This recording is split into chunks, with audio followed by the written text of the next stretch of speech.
Em 2015, o PMDB lançou também o Ponte para o Futuro, que acho que vocês vão lembrar, ele ficou até mais famoso do que o Travessia Social, que nesse Ponte para o Futuro eles discutem como a questão fiscal no Brasil é um problema, como a gente precisa fazer um ajuste permanente nas contas, como a gente precisa aplicar a austeridade fiscal.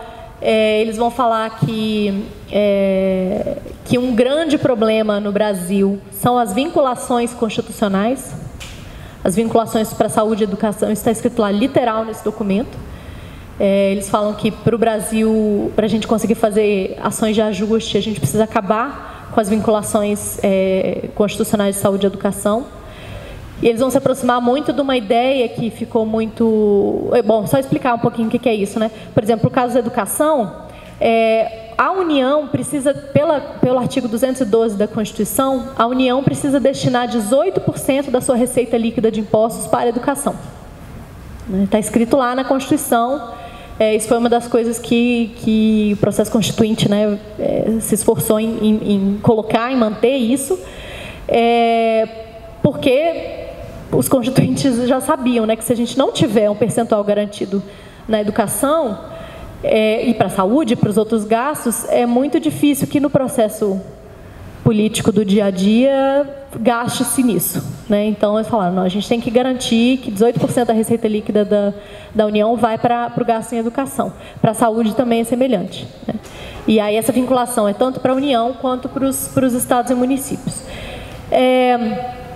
Então, para o caso da educação, eles estavam falando, olha, essas vinculações com saúde e educação, elas impedem a gente de cortar mais gastos, né? E aí eles falam nesse documento que era preciso cortar mais gastos. E esse documento, na verdade, esse Ponte para o Futuro, ele recupera todas aquelas ideias que estão ligadas à discussão lá na Constituinte de 88, que levou à Constituição de 88, né? Não sei se vocês vão lembrar que na época o Sarney, lembrar ou de ter lido, né, que a maioria do pessoal aqui é jovem mesmo,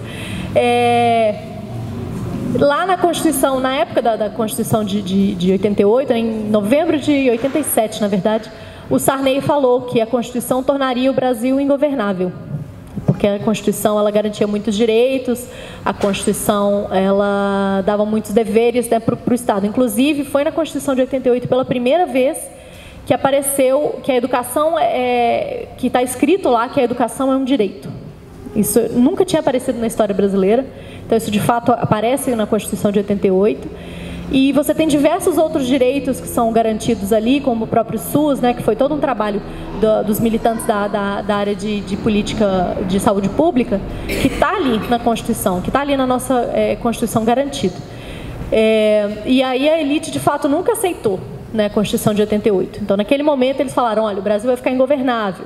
E aí, sempre que eles podem, eles retomam esses argumentos que voltaram agora, né, a partir de 2015, com muita força. Essa ideia de que essas vinculações constitucionais, que o Estado garantia muito direito, que isso é insustentável, que a Constituição não cabe no orçamento, que o pobre não cabe no orçamento. Então, essa ideia volta muito. Aliás, o professor Eduardo Fagnani, lá da Unicamp, ele fala bastante que ele entende a Constituição de 88 como um ponto fora da curva da história de exclusão do Brasil, né? Que foi com a Constituição de 88, com todos os problemas que a gente sabe, porque ela não foi completamente implementada, tudo aquilo que está previsto lá tem diversos problemas de financiamento, né? Mas ele diz que ela foi um ponto fora da curva, né, da nossa história de exclusão, porque ali, pela primeira vez, vários direitos estão garantidos, pelo menos no papel. E aí agora, com todos esses ataques que a gente está tendo às vinculações constitucionais, ao gasto social, a gente está tendo, na verdade, uma volta atrás, né, desses velhos argumentos, né, uma revigorada desses velhos argumentos contra a Constituição. E uma coisa que eu não sei se vocês vão lembrar também, logo depois que o Temer assumiu o governo, né, depois do impeachment, ele deu uma entrevista em Nova York, está até no site do Intercept, vocês podem até conferir lá, que ele fala que a Dilma caiu, né, que o impeachment ocorreu porque a Dilma não aceitou o Ponte para o Futuro. Ele fala, olha, a gente fez esse documento, que foi lançado em 2015 mesmo, ela olhou, falou que não ia adotar, ou a gente tentou pressionar, ela falou que não ia adotar, e foi por isso que ela caiu. Então, toda aquela justificativa, foi as pedaladas fiscais, foi corrupção, tal. Não, foi um projeto de país mesmo. Né? A Dilma, de fato, e é bom a gente pontuar isso, a Dilma fez esses cortes de gastos em 2015 com o Levy, crendo, erradamente, que seria uma coisa temporária, né? Que depois ela faria esses ajustes no começo do ano, que depois ela poderia voltar a fazer a política social, a política pública do jeito que estava sendo feito antes. Acabou que não foi assim. Quando o Temer assume, a gente tem uma mudança nesse processo, porque aí ele já vem com reformas, né, com a reforma trabalhista, com a emenda constitucional 95, e ele tenta fazer a reforma da Previdência também, que não passa, que era a PEC 287, a dele.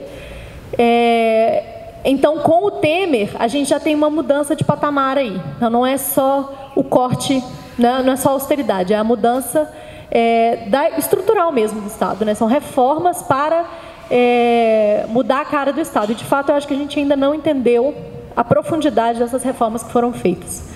Da reforma trabalhista, da emenda constitucional 95. Eu acho que questões que a gente está vendo agora e que a gente está achando que são conjunturais, elas vão ser mais estruturais do que o que a gente está vendo. Por exemplo, essas transformações que a gente está tendo no mercado de trabalho. Eu não sei se a gente vai conseguir voltar aos níveis que a gente tinha, por exemplo, no início do século XXI, né?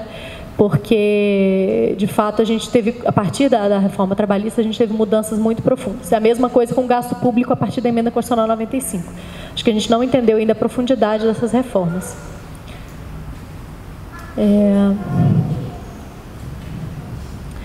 E legal fazer um contraponto também desse documento do PMDB, né, o Ponte para o Futuro.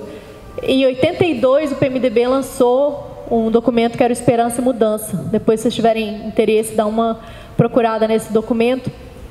É um documento que é completamente o contrário de tudo aquilo que o PMDB prega hoje. Né?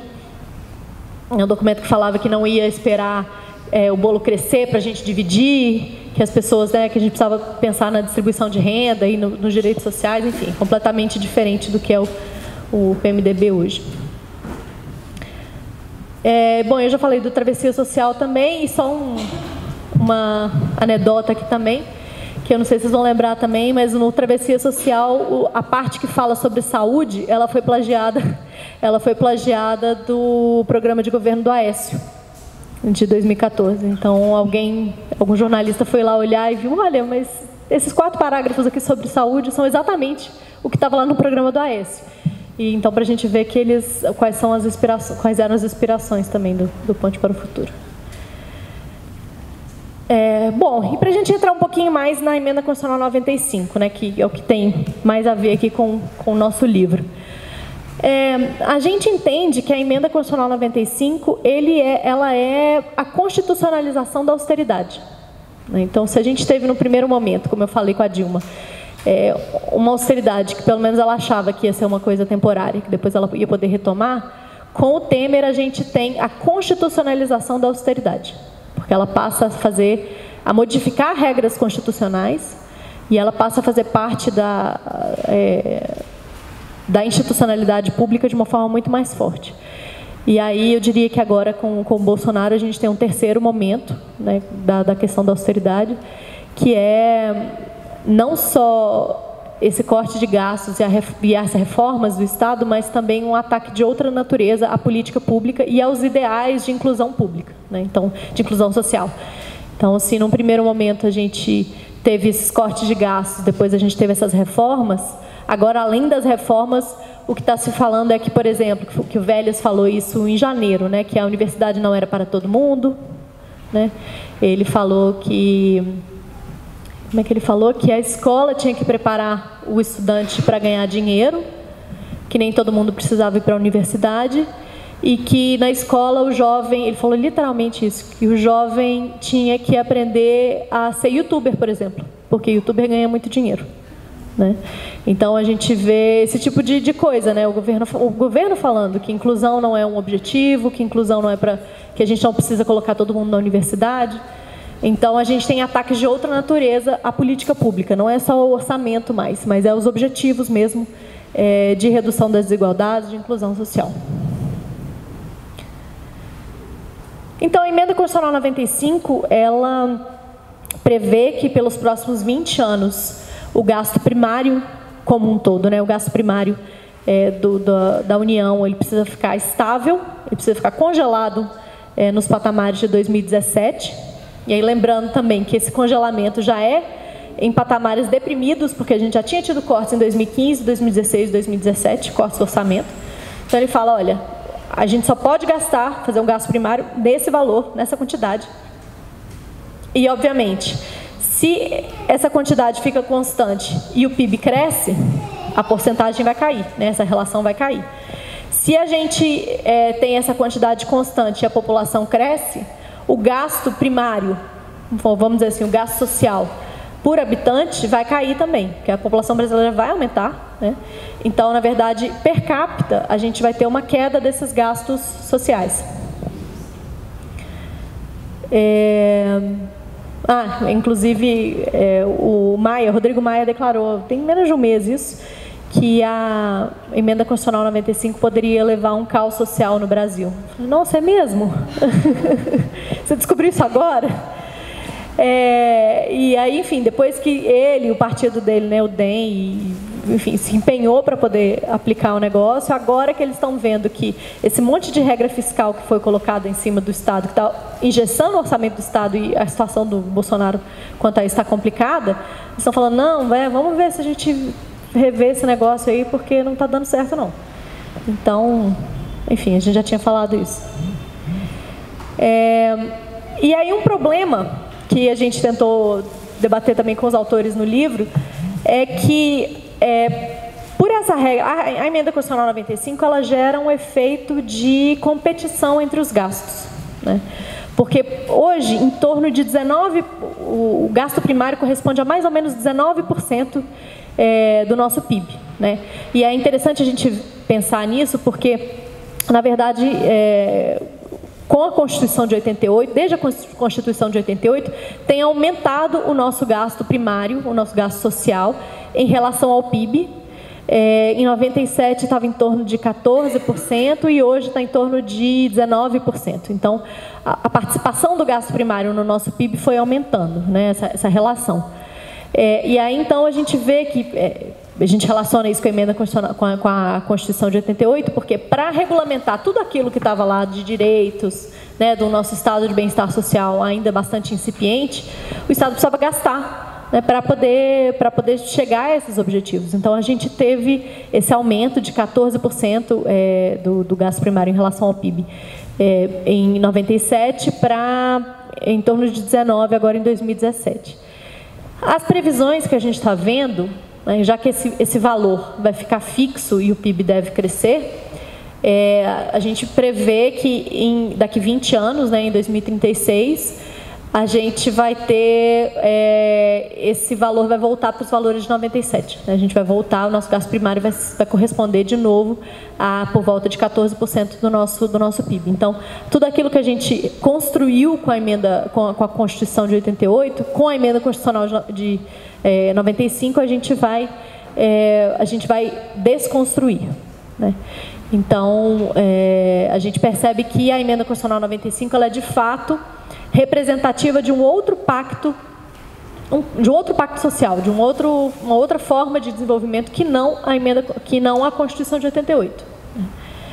Uma das coisas que a Emenda Constitucional 95 acabou, e aí entra no tema da educação mesmo, é a vinculação com saúde e com educação, né?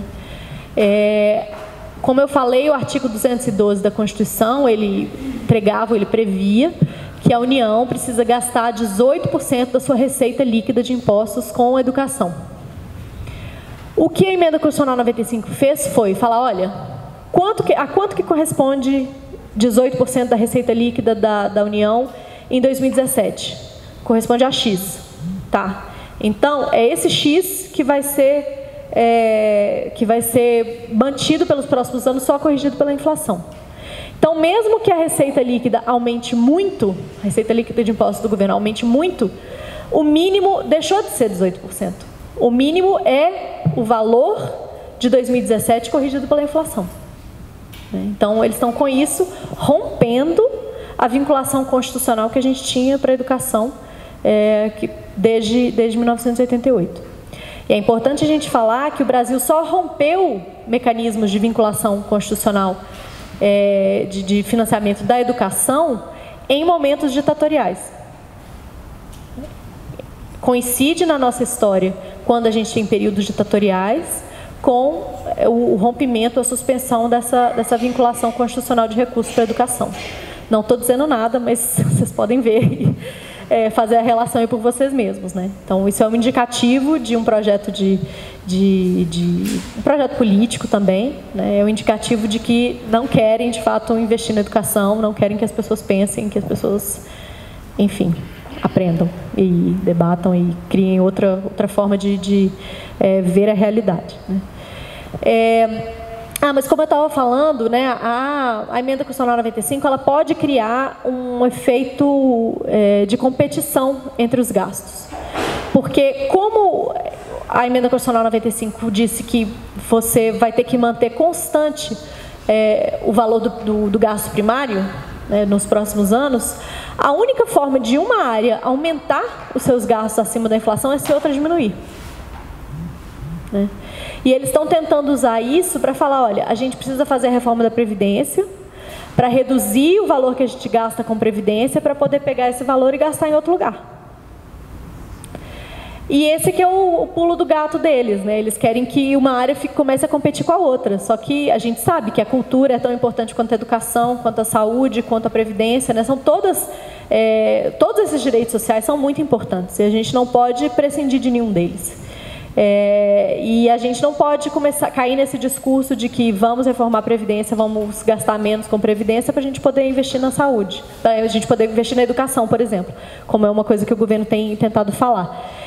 Eles podem, em teoria, fazer isso? Podem, né? Mas a gente não quer deixar de gastar com Previdência, porque a Previdência tem um impacto social muito grande também. E além de todas as vinculações que a gente tem aí também, mas o que se quer fazer é criar também esse efeito competição entre os gastos sociais.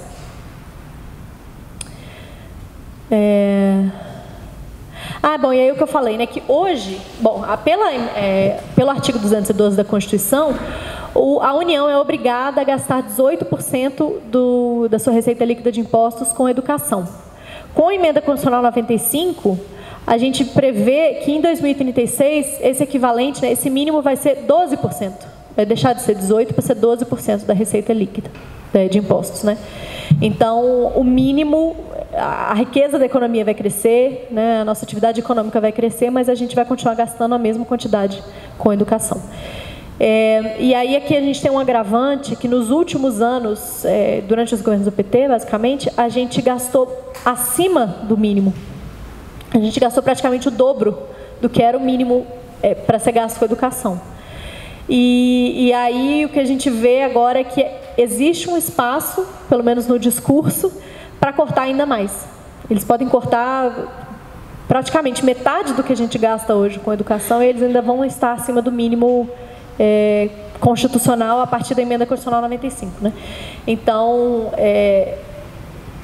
para eles, né, eles ainda podem cortar mais. Bom, e aí a gente nem precisa falar sobre isso, né? Quem é que ganha quando a gente corta o orçamento para a educação? Quais são os interesses públicos aí, os interesses privados que estão aí por trás?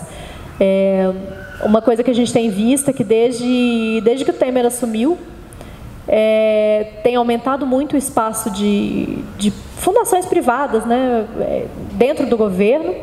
Não só fundações privadas ligadas a empresários estão aumentando o espaço no governo, mas também as próprias empresas, né? Até o Mendonça Filho, que foi ministro da Educação do Temer, a campanha dele para deputado tinha sido paga por pessoas, por empresários ligados ao setor de educação, da educação superior.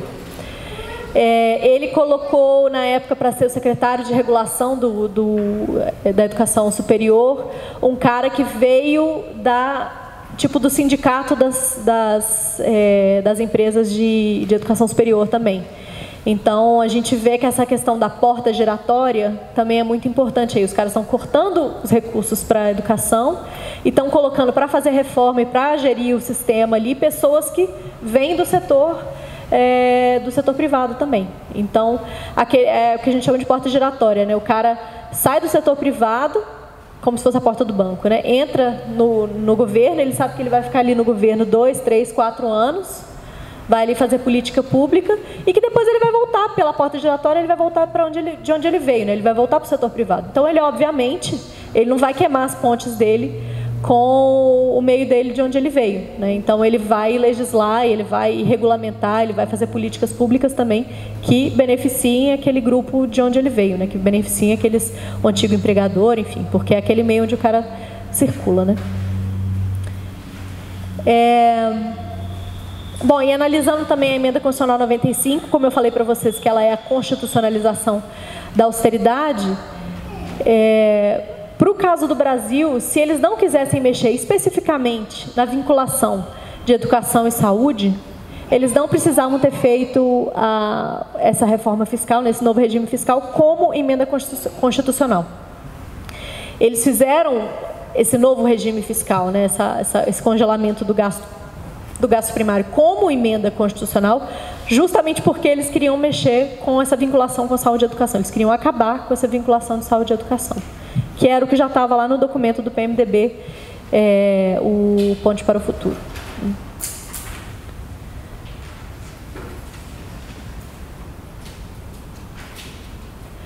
Bom, aí a partir disso também tem outros documentos do Banco Mundial que foram lançados depois já da emenda constitucional 95 ter sido aprovada. Teve um documento do Banco Mundial que foi o ajuste justo, também está disponível na internet para vocês olharem, que é meio que um direcionamento, né? Eles vão mapear o gasto primário no Brasil e mostrar para o governo onde eles podem cortar sem que isso afete a distribuição de renda e sem que isso afete muito a população mais pobre. É o que eles dizem, né?